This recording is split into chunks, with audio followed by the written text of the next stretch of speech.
本屆政府全力發展經濟，改善民生，積極開闢新賽道，推動盛事經濟，訪港旅客持續上升，致力優化住屋同交通等範疇，解決老大難問題，完成基本法23條本地立法，主動把握國家發展機遇。行政長官率團出訪東盟、中東同中亞，開拓新市場，招商引資，打造國際高端人才集聚高地同留學香港品牌。今年首位香港載荷專家參與神舟23號飛行任務。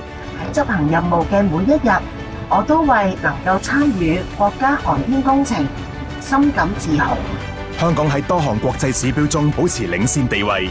河套園區去年投入運作，為創科注入新動能。政府透過拆牆鬆綁，加快北部都會區發展，